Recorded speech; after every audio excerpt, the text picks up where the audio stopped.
төрийн дээр сандаалан суугаад өөрийнхөө дуртай шүүгчдийг томилоод даалгавар өгөөд тэгээд нэр дэвширхийн эсвэл хасаад эсвэл тавьсан шаардлагын огт юуч болоогүй юм шиг хэрэгсгүй болгоод ингээд сууж байгаа шүү.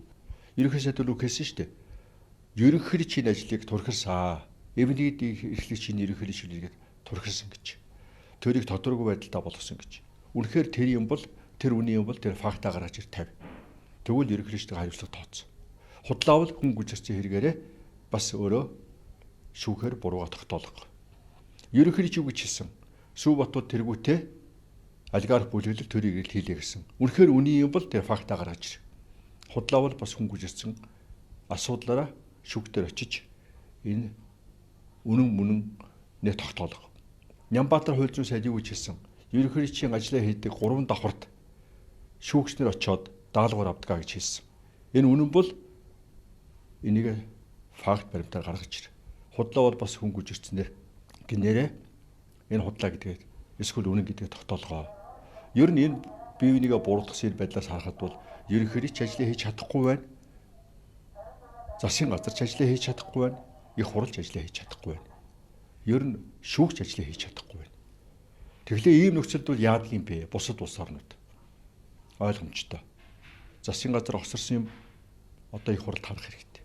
Ээлжид бус сонгуул байгуулж, шудраг сонгуул явуулж энэ төр засгийг шинээр эмхлэн байгуулах хэрэгтэй. Энэ их хурд нэр дэвсэн хүмүүс нэр дэвш ирэхгүй. Өнөөдөр надад халууж гарч байгаа шийдвэр бол хуулийг буцааж хэрэглэж байгаа. 2019 оны 12 сарын 20-нд гарсан хууль 2019 оны 12 сарын 23-наас эхэлж хэрэгжих ёстой. Тэгэхээр бол өнөөдөр үндсэн хууль зөрчиж байгаа өнөөдөр үндсэн хууль үйлчилж байгаа хүний эрх хэрэгчлөөг хамгаалж байгаа энэ үндсэн хуулийн зохицуулт ямар байдгийг гэхээр бол хуулийг буцаа хэрэглэдэггүй. Ганцхан нөхцөлд буцаа хэрэглэнэ. Тэр бол дээрдүүлэх нөхцөлд тухайн хүнтэй ашигтай нөхцөлд буцаа хэрэглэдэг гэж байгаа. Гэвтэл энэ хоёр дурхлаараа хуулийг нэгдүгээр буцаа хэрэглэж зөрчдөг. Бүр хүндрүүлэх нөхцөлд буцаа хэрэглэдэг. Энэ утгаараа аваад үзэх юм бол энэ утгаараа аваад үзэх юм бол 2019 онд болсон үндсэн хуулийн нэмэлт өөрчлөлтөөр энэ ерөнхийлөгчийн бүрийн их хугацаа дууссан уу юу?